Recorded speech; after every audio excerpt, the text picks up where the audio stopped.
အားလုံးပဲမင်္ဂလာပါရှင်ဒီနေ့မှာဆိုရင်တော့လူတိုင်းသိထားပြီးသားဖြစ်တဲ့ယောဂတစ်ခုအကြောင်းကိုရှင်းပြပေးချင်ပါတယ်မျှဝေပေးချင်တယ်ပေါ့နော်ဆိုတော့ဘာလဲဆိုတော့လေဖြတ်တဲ့ယောဂအကြောင်း stroke အကြောင်းကိုတခြားလေးဒီနေ့မှာရှင်းပြပေးချင်ပါတယ်ဆိုတော့လေဖြတ်တဲ့ယောဂကိုဘယ်လိုမျိုးနားလည်ထားလဲပေါ့နော်ဆိုတော့သူကရုပ်တရက်အခက်မသိလို့ဖြစ်တဲ့ယောဂမျိုးလို့သိထားရလားနောက်ပြီးတော့ဒီလိုမျိုးလေဖြတ်တာကိုဘယ်လိုမျိုးသိနိုင်တယ်လဲပေါ့ဆိုတာတွေရောကိုမှသိထားပြီးသွားပြီလားပေါ့နော်ဆိုတော့ဒါတွေနဲ့ပတ်သက်ပြီးတော့ဒီနေ့မှာဆိုရင်ရှင်းပြပေးသွားမှာဖြစ်ပါတယ်ရှင်လေဖြတ်တယ်ဆိုတာကတကယ်တမ်းတော့ဒီအုံနောက်ကိုသွေးလည်းပတ်မှုသွေးမလျှောက်တော့တာလို့ပြောလို့ရမလားဒီအုံနောက်ကိုအထောက်ပံ့ပေးတဲ့သွေးကြောလေးတွေမှာသွေးကြောပိတ်သွားတာပဲဖြစ်ဖြစ်ဒါမှမဟုတ်ရင်သွေးကြောပေါက်တာမျိုးပဲဖြစ်ဖြစ်ပေါ့နော်ဒီလိုမျိုးအကြောင်းရင်းတွေကြောင့်မလို့ဒီအုံနောက်ကိုလိုအပ်တဲ့သွေးအထောက်ပံ့မရတဲ့အချိန်မှာဆိုလို့ရှိရင်ဒီအုံနောက်အစိတ်ပိုင်းလေးတွေကစပြီးတော့ဒီအလုံးမလုံးနိုင်တော့ဘဲနဲ့ဖြစ်သွားတဲ့လက္ခဏာကိုဒါလေဖြတ်တယ်လို့ခေါ်တာပေါ့နော်ဆိုတော့ဒီမှာဆိုရင်အဓိကအားဖြင့်ဆိုလို့ရှိရင်တော့သူက2မျိုးရှိမှာပေါ့နော်ဒီအုံနောက်ဒီသွေးကြောလေးထဲမှာဒီအကြောင်းရင်းတစ်ခုကြောင့်မလို့သွေးကြောပိတ်သွားပြီးတော့အုံနောက်ကိုသွေးမရောက်တာရဲ့ဒါမှမဟုတ်သွေးကြောပေါက်ပြီးတော့မှဒီအုံနောက်ကိုသွေးမရောက်တာရဲ့ဒီနှစ်ခုလုံးကိုဒါလေဖြတ်တယ်လို့ပြောလို့ရတယ်အဲ့ဒီတော့ဒီလေဖြတ်တယ်ဆိုရက်လက္ခဏာမှာပေါ့နော်အရေးကြီးတဲ့ဥစ္စာရှိတယ်ဘာလဲဆိုတော့လေဖြတ်ပြီးချင်းဒီတနာရီဒါမှမဟုတ်ဒီ4နာရီခွဲလောက်ပေါ့နော်4နာရီခွဲလောက်အချိန်တွင်းမှာဒီလူကိုဆေးရုံပို့နိုင်မယ်လိုအပ်တဲ့ကုသမှုပေးနိုင်မယ်ဆိုလို့ရှိရင်ဒီလေဖြတ်တာကနေပြီးတော့ဖြစ်နိုင်တဲ့အကျိုးဆက်က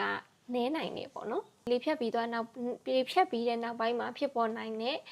ဒီကိုရီလက်တွေမလှုပ်ရှားနိုင်တာလမ်းမလျှောက်နိုင်တာဒီလိုမျိုးဖြစ်နိုင်တဲ့အကျိုးသက်ရောက်မှုတွေကိုနည်းနိုင်တယ်ပေါ့နော်အဲ့တော့ဒီလူတယောက်ကလေဖြတ်နေပါတယ်ဆိုပြီးတော့ဘယ်လိုမျိုးသိနိုင်လဲ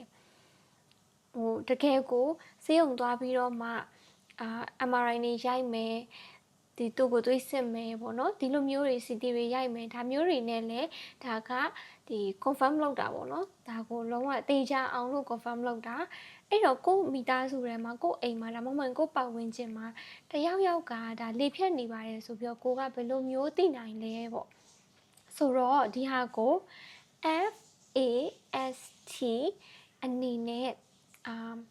ဒါအများကြီးပညာပေးကဏ္ဍတွေပြောလို့ရှိရပေါ့နော်ဆိုတော့ F ဆိုတာကဘာလဲဆိုတော့ face ပြောရမယ်ဆိုရင်မျက်နှာ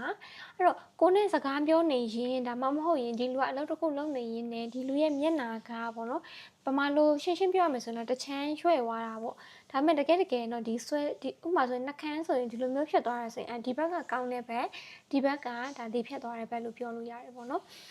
ဒီလိုမျိုးတွေဖြစ်လာတယ်ဒီလိုမျိုးလုံးတွေဆိုလို့ရှိရင်လည်းဒီမျက်တောင်တွေမခတ်နိုင်တော့ဘူးဒီမျက်ခုံးတွေဆိုလည်းမျက်ခုံးမပေးနိုင်တော့ဘူးအဲ့လိုမျိုးကြီးတွေဒီမျက်နှာကတစ်ဖက်ကိုစောင်းသွားတာမျိုးတွေဖြစ်လာတယ်ဒါကမျက်နှာမှာဖြစ်တဲ့ဟာအဲ့နောက်တစ်ခုက A ဆိုတာက arm လို့ပြောတယ်ဗမာလိုဆိုရင်တော့ဒီလက်လှုပ်ရှားမှုပေါ့နော်အဲ့တော့အလွယ်ဆုံးအနေနဲ့ဆိုလို့ရှိရင်အဲ့ဒီအချိန်မှာဒီလူရဲ့လက်နှစ်ဖက်ကိုမြောက်ခိုင်းတာပေါ့နော်လက်နှစ်ဖက်ကိုတူတူမြောက်ခိုင်းတဲ့အချိန်မှာဒီလေဖြတ်လို့ဖြစ်သွားတဲ့တစ်ဖက်ကလုံးဝမမြောက်နိုင်ဘဲနဲ့အောက်ကိုကျသွားတာမျိုးပေါ့ဒါမှမဟုတ်လို့ရှိရင်လည်းဒီနောက်တစ်ခုလွယ်တာကကိုယ့်ရဲ့လက်နှစ်ဖက်ကိုသူ့ရဲ့ဒီလိုလက်ဖွားထဲမှာထည့်ပြီးတော့နှစ်ဖက်လုံးပြိုင်တူပေါ့နော်ဒီလိုကိုယ့်လက်ကိုဆုပ်ခိုင်းတာမျိုးအဲ့ချိန်မှာဘယ်ဘက်ကပို့ပြီးတော့ဘယ်ဘက်ကပို့ပြီးစုံနိုင်လဲဒါမှမဟုတ်တခါတည်းလေဖြတ်တဲ့ဘက်မှာဆိုရင်တကယ်ကိုမစုံနိုင်မင်းနဲ့ဘာမှကိုမခံစားကို့မှာကို့စီကိုကို့လက်ကိုဘလို့မှကိုဒီခံစားမှုမလာတာမျိုးပေါ့နော်ဒါမျိုးတွေနဲ့ဆန်းလို့ရတယ်ဒါက A S ကကြတော့ speech ဒီစကားပြောတဲ့အချိန်မှာဆိုလို့ရှိရင်ဘလုံးမထွေးတွေဖြစ်ကုန်တာပေါ့နော်စကားပြောရတာသူပုံမှန်စကားမပြီးတာမျိုးမဟုတ်ဘဲနဲ့ကိုအဲ့ဒီချိန်မှာစကားပြောတာတွေမပြီးတော့ဘူးဘလုံးမထွေးဖြစ်ကုန်တယ်နောက်တစ်ခုသတိထားမိလို့ရတာကကြတော့အဲ့လိုတော့တသွေးကြီးကြလာတရေကြီးကြလာပေါ့ sorry တရေကြီးကြလာတယ်အဲ့လိုမျိုးတွေဖြစ်လာတယ်ဆိုလို့ရှိရင်ဒါလေဖြတ်တဲ့လက္ခဏာတွေလို့ကိုသိလို့ရတယ်ဒီလိုမျိုးတွေလက္ခဏာတွေလူတယောက်မှာတွေ့လာပြီဆိုလို့ရှိရင် T time အချိန်ကအရန်ကိုအရေးကြီးတယ်အဲ့တော့ကိုဒီလိုလက္ခဏာမျိုးတွေတွေ့ရတာနဲ့တပြိုင်နက်တည်း emergency ကိုအရေးပေါ်ဌာနကိုဖုန်းခေါ်မယ်ဒီလူကိုဆေးရုံပို့မယ်လိုအပ်တဲ့ကုသမှုကိုစောစောစီးစီးခံယူနိုင်မယ်ဆိုလို့ရှိရင်ဒီလေဖြတ်တဲ့လူနာမှာ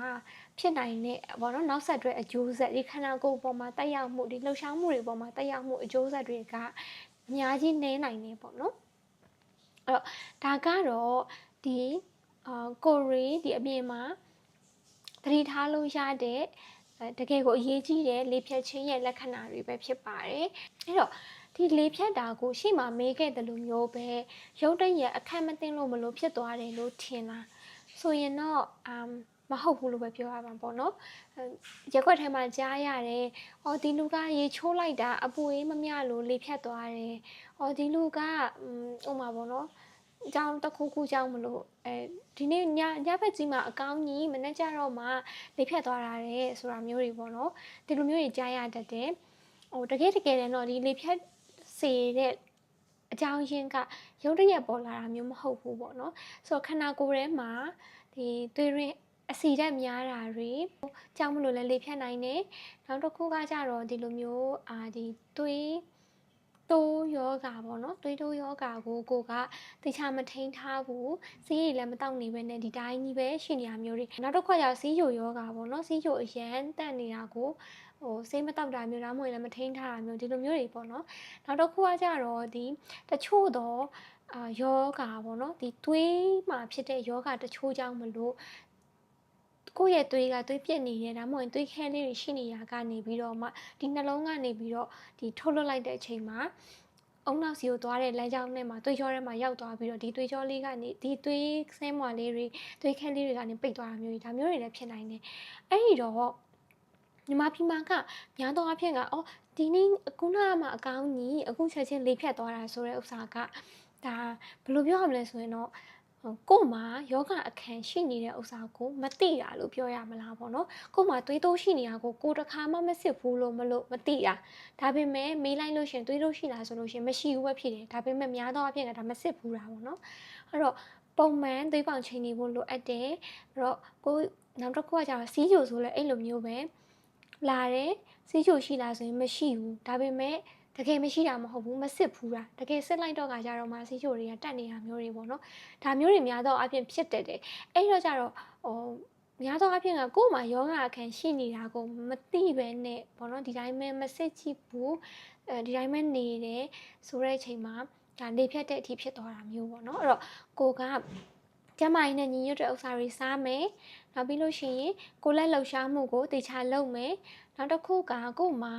ဒီလိုမျိုးလက္ခဏာတွေရှိလာပြီဆိုလို့ရှိရင်အိမ်မှာလုံးဝအဲ့လိုပေါ့နော်ဒီတိုင်းပဲဘာမှမဖြစ်ဘူးဆိုပြီးတော့ပေါ့လေးမနေပဲနဲ့တေချာဆေးကန်းတွေသွားပြီးတော့စစ်ဆေးထားမယ်တကယ်လို့ကို့မှာဒီလိုသွေးတိုးတွေစီးချိုတွေသွေးတွင်းအဆီဓာတ်များတာတွေပေါ့နော်ဒီနောက်တစ်ခုကဒီလိုသွေးကြောနဲ့ဆိုင်တဲ့ယောဂါတွေရှိမယ်ဆိုလို့ရှိရင်လည်းဆေးကိုပုံမှန်တောက်နေမယ်ကိုလက်လှူရှားမှုတွေကိုပုံမှန်လုပ်နေမယ်ကျန်းမာရေးနဲ့ညီညွတ်တဲ့တင်းတင်းမျှတတဲ့အစားအသောက်တွေကိုစားမယ်စီတွေဒီလိုမျိုးပေါ့နော်ဒီအပြင်မှာကျန်းမာရေးနဲ့မညီညွတ်တဲ့ဆိုးဆေးပါတဲ့ဥစ္စာတွေအဆီတွေအများများတဲ့အစားအသောက်တွေကိုရှောင်မယ်ဆိုလို့ရှိရင်တော့ဒါ